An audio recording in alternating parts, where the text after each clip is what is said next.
ଗହଣରେ ଅଛନ୍ତି ପୂର୍ବତନ ଚେୟାରମ୍ୟାନ୍ ତଥା ବର୍ତ୍ତମାନର ବିଜେପି ଦଳର ବରିଷ୍ଠ କର୍ମକର୍ତ୍ତା କସୁରପଡ଼ା ମଣ୍ଡଳ ତଥା ନର୍ଲା ନିର୍ବାଚନ ମଣ୍ଡଳୀର ବିଜେପି ଦଳର ମେରୁଦଣ୍ଡ କହିଲେ ଅତୃପ୍ତି ହେବ ନାହିଁ। ଆମ ଗହଣରେ ଅଛନ୍ତି ପୁରୁନ୍ଦରଣା ଆଜ୍ଞା। ଆଉ ଆସନ୍ତୁ ଆଗାମୀ ଦିନରେ ପାଖେଇ ଆସିଛି ନିର୍ବାଚନ। এই ନିର୍ବାଚନ ଉପରେ ଅଞ୍ଚଳବାସୀଙ୍କର ଏବଂ ନର୍ଲା ନିର୍ବାଚନ ମଣ୍ଡଳୀର ଭୋଟର୍ସ ମାନଙ୍କର ମତାମତ କ'ଣ ରହିଛି ସାର୍ଙ୍କ ଠାରୁ ବୁଝି ନେବା। ସାର୍ ନମସ୍କାର। ନମସ୍କାର। ନିର୍ମଳ ଟିଭିକୁ ଆପଣଙ୍କୁ ସ୍ୱାଗତ ଜଣାଉଛି ଆଜ୍ଞା। ଧନ୍ୟବାଦ। ବର୍ତ୍ତମାନ ଆଗକୁ ନିର୍ବାଚନ ଆସୁଛି, ତ এই ନିର୍ବାଚନ ଉପରେ ଆପଣଙ୍କର ମତାମତ କ'ଣ ରହିଛି ଆଜ୍ଞା? ନର୍ଲା ନିର୍ବାଚନ ମଣ୍ଡଳୀ ଗୋଟେ ବିଜ୍ଞ ନିର୍ବାଚନ ବିଜ୍ଞ ଭୋଟରଙ୍କର ମଣ୍ଡଳୀ। ଏଠାରେ ଭୋଟର ବହୁତ ସଚେତନ। ଆଉ ମୋର ବିଶ୍ୱାସ ସେମାନେ ସଠିକ୍ ପ୍ରତିକ୍ରିୟା ଦେବେ। ଆଉ ବର୍ତ୍ତମାନ ପରିସ୍ଥିତିରେ ନର୍ଲା ନିର୍ବାଚନ ମଣ୍ଡଳୀର ଭୋଟର ଚାହୁଁଛନ୍ ଗୋଟେ ପରିବର୍ତ୍ତନ। ପରିବର୍ତ୍ତନ ଅର୍ଥ ଏହା ନୁହେଁ ଯେ କେଉଁ ପାର୍ଟିକୁ ଦେବେ ଏ କଥା ନୁହଁ, କିନ୍ତୁ ଜଣେ ନିର୍ମଳ ଭାବମୂର୍ତ୍ତି ତଥା କର୍ମଠ ସ୍ଥାନୀୟ ପ୍ରତିଦ୍ୱନ୍ଦ୍ୱୀ ଯଦି କିଏ ମଇଦାନକୁ ଆସନ୍ତି ନିଶ୍ଚିତ ଭାବରେ ସେ ଜନତାଙ୍କର ଭୋଟ ପାଇବାରେ ସକ୍ଷମ ହେବେ। ନିହାତି ଭାବରେ ଆପଣଙ୍କର ମତାମତ ସ୍ୱାଗତ ଯୋଗ୍ୟ।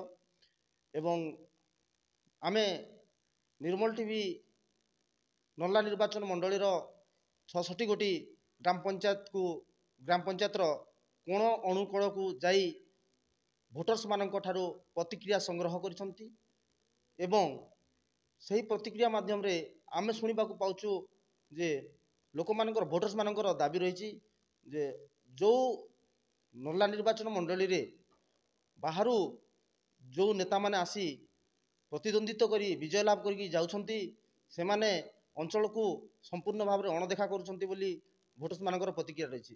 ଏ ଉପରେ ଆପଣଙ୍କର ମତାମତ କ'ଣ ରହିଛି?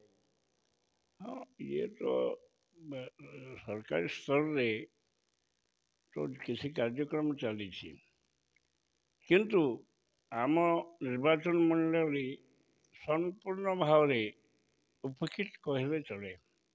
କାହିଁକି କୌଣସି ବିଧାୟକ ନିର୍ବାଚିତ ହେଲା ପରେ ଖାଲି ଠିକା ବଣ୍ଟନ ଆଉ କର୍ମୀକୁ କର୍ମସଂସ୍ଥାନ ଏଇଟା ହିଁ ତାଙ୍କର କର୍ତ୍ତବ୍ୟ ବୋଲି ଭାବୁଛନ୍ତି। କିନ୍ତୁ ମୂଳ କଥା ହେଲା ଏ ଅଞ୍ଚଳର ବିକାଶ ପାଇଁ ସେମିତି ଉଲ୍ଲେଖଯୋଗ୍ୟ ପଦକ୍ଷେପ ହେଇନାହିଁ। ଶିକ୍ଷା କ୍ଷେତ୍ରରେ କୁହନ୍ତୁ କି ଶିଳ୍ପ କ୍ଷେତ୍ରରେ କୁହନ୍ତୁ, ଯାହାଦ୍ୱାରା ଏତିକି ବିକାଶ ହେଇନି। ନେଚୁରାଲି ଚାରିଆଡ଼େ ଯାହା ହେଉଛି କି ସେଣ୍ଡେ ହେଉଛି, କିନ୍ତୁ ଆଖି ଦୃଶିଆ ଭଳିଆ ଏମିତି କୌଣସି ସଂସ୍ଥା ନାହିଁ ଏଠି ଯେ ଯାହାଦ୍ୱାରା ଯୁବକ ଏବଂ ଆଗାମୀ ଦିନରେ ଆମର ବଂଶଧର ଯେଉଁମାନେ ଆସିବେ ସେମାନଙ୍କୁ ସୁହାଇଲା ଭଳିଆ ପରିସ୍ଥିତି ଆମେ ସୃଷ୍ଟି କରିପାରିନାହୁଁ। ତ ଆଗାମୀ ଦିନରେ ଏଠିର ଯୁବକ ବାହାରକୁ ଯାଇ ଦାଦନ ଖଟିବା ବା ଏଠି ବି କର୍ମସଂସ୍ଥାନ ପାଇବା, ଶିକ୍ଷିତ ଯୁବକଙ୍କ ପାଇଁ ବି କୌଣସି କର୍ମସଂସ୍ଥାନର ବା ଶିଳ୍ପର ବ୍ୟବସ୍ଥା ନାହିଁ, ଖାଲି କିଛି ରାଇସ୍ ମିଲ୍ ଅଛି। ତ ଆମକୁ ଆଗାମୀ ଦିନରେ ଏଠି ଗୋଟେ ଭଲ ଶିଳ୍ପ ଅନୁଷ୍ଠାନ ଆଣିକରି ଆମର ବେକାର ଯୁବକମାନଙ୍କୁ ସେଠି କେମିତି ସଂସ୍ଥାନ କରିହେବ ଏବଂ ଏଠି ଅଞ୍ଚଳର ବିକାଶ ହେବା ନିହାତି ଜରୁରୀ।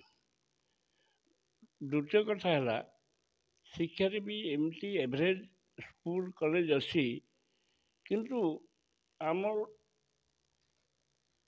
ପିଲାମାନଙ୍କୁ ଆଗକୁ ବଢ଼େଇଲା ଭଳିଆ କୌଣସି ଆଜି ଯେଉଁଟାକି ITI କୁହନ୍ତୁ କି ଇଞ୍ଜିନିୟରିଂ କୁହନ୍ତୁ, ଯେଉଁ କ୍ଷେତ୍ରରେ ଗଲେ ଆଜି ଦେଶର ପ୍ରଗତିରେ ଆପଣ ଯୁଆଡ଼େ ଗଲେ କର୍ମସଂସ୍ଥାନ ହେଇପାରିବେ, ସେଭଳିଆ କୌଣସି ଇନଷ୍ଟିଚ୍ୟୁଟ୍ ନର୍ଲା ନିର୍ବାଚନ ମଣ୍ଡଳରେ ନାହିଁ।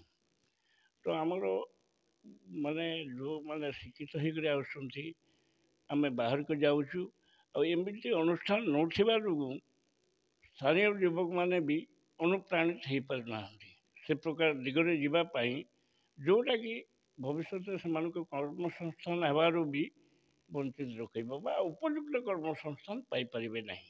ତେଣୁ ଆମ ପିଲାଙ୍କୁ କେମିତି ଆମେ ଉପଯୁକ୍ତ କରି ତିଆରି କରିବା, ସେଥିପାଇଁ ଏଥିରେ କିଛି ଭଲ ଇନଷ୍ଟିଚ୍ୟୁଟ୍ ଆଣିବାର ନିହାତି ଜରୁରୀ। ତା ସଙ୍ଗେ ସଙ୍ଗେ ଗୋଟେ ଭଲ ପ୍ରାଇଭେଟ୍ ଶିଳ୍ପ ଆସିଲେ ବେକାର ଯୁବକମାନେ ମଧ୍ୟ କର୍ମସଂସ୍ଥାନ ପାଇବେ, ଆଉ ତାର ସାଇଡ଼୍ ବାଇ ସାଇଡ଼୍ ସେ କୃଷି କ୍ଷେତ୍ରରେ ଥାଆନ୍ତୁ ବା ଅନ୍ୟ କ୍ଷେତ୍ରରେ ଥାଆନ୍ତୁ, ବିଜନେସ୍ର ବି ବିକାଶ ହେବ। ନିହାତି ଭାବରେ ଆଉ ଗୋଟେ କଥା ସାର୍, ଏଇଟା ହେଉଛି କଳାହାଣ୍ଡି ଜିଲ୍ଲାର ମାନେ ଶେଷ ସୀମାନ୍ତରେ ନର୍ଲା କନଷ୍ଟିଚୁଏନ୍ସି ଅବସ୍ଥିତ। ଏଠି ଲୁବେନଗଡ଼, ମୋହନଗିରି, ଯେଉଁଟାକି ଆମର ନର୍ଲା ନିର୍ବାଚନ ଏମରାମପୁର ବ୍ଲକର ଶେଷ ମାନେ କନ୍ଧମାଳ ଆଉ କଳାହାଣ୍ଡିର ବର୍ଡ଼ରରେ ଅବସ୍ଥିତ ଯେଉଁ ପଞ୍ଚାୟତ ଲୁବେନଗଡ଼, ଆମର ମୋହନଗିରି, ଦେଢ଼ଶୁଲି, ମାନେ ଉଲ୍ଲାଦାନୀ ଏସବୁ ପଞ୍ଚାୟତ ରହିଯାଇଛି, ଯଦ୍ୱାରା କି ବାହାରୁ ଯେଉଁମାନେ ଇଲେକ୍ଟେଡ଼ ହେଇକିରି ଏଠୁ ଯାଉଛନ୍ତି ସେମାନେ ସେ ଅଞ୍ଚଳକୁ ନିହାତି ଭାବରେ ଅଣଦେଖା କରୁଛନ୍ତି ଏବଂ ସେଠିକାର ଯେଉଁ ଆଦିବାସୀମାନେ ବସବାସ କରୁଛନ୍ତି ସେମାନେ ତାଙ୍କ ଯେଉଁ ଆମର ପ୍ରତିଦ୍ୱନ୍ଦିତ୍ୱ କରି ବିଜୟ ଲାଭ କରିଥିବା ସେଇ MLA କିମ୍ବା MP ସେମାନଙ୍କ ସହିତ ତାଙ୍କର ଦୁଃଖ ସୁଖ ବାଣ୍ଟି ପାରୁନାହାନ୍ତି କି ନିଜର ଅସୁବିଧା ମଧ୍ୟ ଉପସ୍ଥାପନା କରିପାରୁନାହାନ୍ତି। ଏହା କେତେ ଦୂର ଠିକ୍ ଆଜ୍ଞା? ଏବେ ପର୍ଯ୍ୟନ୍ତ ବି ଆମର ମୋହନଗୁଡ଼ି ଯେତେବେଳେ ଏ ଅଞ୍ଚଳ ମାନେ ଅନ୍ୟ ଅଞ୍ଚଳର ବିକାଶ ସହିତ ସମତାଳ ଦେଇପାରିନାହିଁ। ଏଥିରେ ମୋର ଅନୁଭବରେ ଯାହା ଆମର ଯେଉଁ ସ୍ଥାନୀୟ ପ୍ରତିନିଧିମାନଙ୍କର ଏ ଅଞ୍ଚଳକୁ ରିଡ୍ କରିବାର ଅସୁବିଧା ଅଛି, ବା ଯେଉଁ ସଂସ୍କୃତିରେ ଆମର ଏ ଆଦିବାସୀ ଅଞ୍ଚଳ ଗଢ଼ା, ତାଙ୍କର ମାନସିକତାକୁ ଷ୍ଟଡି କରି ସେ ଅଞ୍ଚଳର ବିକାଶ ପାଇଁ କେମିତି ପଦକ୍ଷେପ ନିଆଯିବା କଥା ସେମାନେ ପ୍ରକୃତିରେ ଏବେ ପର୍ଯ୍ୟନ୍ତ ଉପସ୍ଥାପିତ କରିପାରିନାହାନ୍ତି। ଯଦି ମୁଖ୍ୟ ସ୍ରୋତରେ ମିଶାଇବା ପାଇଁ ହେଲେ ଆମକୁ ସେଥିରେ ଆହୁରି କଷ୍ଟ ନେବାକୁ ପଡ଼ିବ, ଆଉ ଆହୁରି ପ୍ରୟାସ କରିବାକୁ ପଡ଼ିବ। ଆଉ ଯେଉଁ ଆଦିବାସୀ ଭାଇମାନେ ଆଗରୁ ମୁଖ୍ୟଧାରାରେ ନଥିଲେ ସେମାନେ ଧୀରେ ଧୀରେ ମୁଖ୍ୟଧାରାକୁ ଆସୁଛନ୍ତି, ସେମାନଙ୍କର ବିକାଶ ପାଇଁ ଆମକୁ ଅନବରତ ଉଦ୍ୟମ କଲେ ସେମାନେ ଅନ୍ୟ ଅଞ୍ଚଳର ଅଧିବାସୀଙ୍କ ସହିତ ସମତୁଲ ହେଇପାରିବେ। ନିହାତି ଭାବରେ ସାର୍ଙ୍କର ଯେଉଁ ପ୍ରତିକ୍ରିୟା ରହିଛି ନିହାତି ଭାବରେ ମାନେ ସ୍ୱାଗତ ଯୋଗ୍ୟ ଏବଂ ଅଞ୍ଚଳର ବିକାଶ ପାଇଁ ଅଞ୍ଚଳର ଉନ୍ନତି ପାଇଁ ହେଲେ ନିହାତି ସ୍ଥାନୀୟ ନେତୃତ୍ୱ ଆବଶ୍ୟକତା ରହିଛି। କାରଣ ଜଣେ ଆଦିବାସୀ କମ୍ ପଇସାରେ ତାର ଗୁଜୁରାଣ ମେଣ୍ଟାଉଥିବା ବେଳେ ଜଣେ ବାହାରୁ କିମ୍ବା ଦୂରଦୂରାନ୍ତରୁ ଆସି ଏଠି ପ୍ରତିଦ୍ୱନ୍ଦିତ୍ୱ କରି ବିଜୟ ଲାଭ କରିକି ଗଲା ପରେ ସେମାନେ ସମ୍ପୂର୍ଣ୍ଣ ଭାବରେ 5 ବର୍ଷରେ ଥରେ ଯାଇକି ସେଠି ପୁଣି ଥରେ ଇଲେକ୍ସନ୍ ପିରିୟଡ଼ରେ ହିଁ ଆସୁଛନ୍ତି ଏବଂ ଭୋଟର୍ସମାନଙ୍କ ଠାରୁ ଭୋଟ ଆଦାୟ କରିବା ପାଇଁ ନେହୁରା ହେଇ ଭୋଟ ଆଦାୟ କରିସାରିଲା ପରେ ସେ ଅଞ୍ଚଳକୁ ଆଉ ଦେଖା ଦେଇ ଯାଉନାହାନ୍ତି, ଅଣଦେଖା କରୁଛନ୍ତି ସମ୍ପୂର୍ଣ୍ଣ। ଆଉ ସାଧାରଣ ଜନତା ତାଙ୍କ ପାଖକୁ ପହଞ୍ଚିବା ମଧ୍ୟ କଷ୍ଟକର। ତେଣୁ ଆଜି ନର୍ଲା ନିର୍ବାଚନ ମଣ୍ଡଳୀର ସମସ୍ତ ଭୋଟର ଏକ ସ୍ୱରରେ ମୁଁ ଯାହା ନିର୍ମଳ ଟିଭି ମାଧ୍ୟମରେ ଯେତେ ଅଞ୍ଚଳକୁ ନିର୍ମଳ ଟିଭି ପହଞ୍ଚି ପାରିଛି ସମସ୍ତଙ୍କ ପ୍ରତିକ୍ରିୟା ଅନୁଯାୟୀ ଏଠି ନର୍ଲା ନିର୍ବାଚନ ମଣ୍ଡଳୀରେ କେବଳ ସ୍ଥାନୀୟ ପ୍ରତିଦ୍ୱନ୍ଦିତ୍ୱ ସ୍ଥାନୀୟ କ୍ୟାଣ୍ଡିଡେଟ୍କୁ ହିଁ ଭୋଟର୍ସମାନେ ବିଶେଷ ଗୁରୁତ୍ୱ ଦେଇଛନ୍ତି। ତ ନିହାତି ଭାବରେ ଭୋଟର୍ସମାନଙ୍କର ସ୍ୱର ସ୍ଥାନୀୟ ନେତାକୁ ନେଇକି ଉତ୍ତେଜିତ ଅଛି।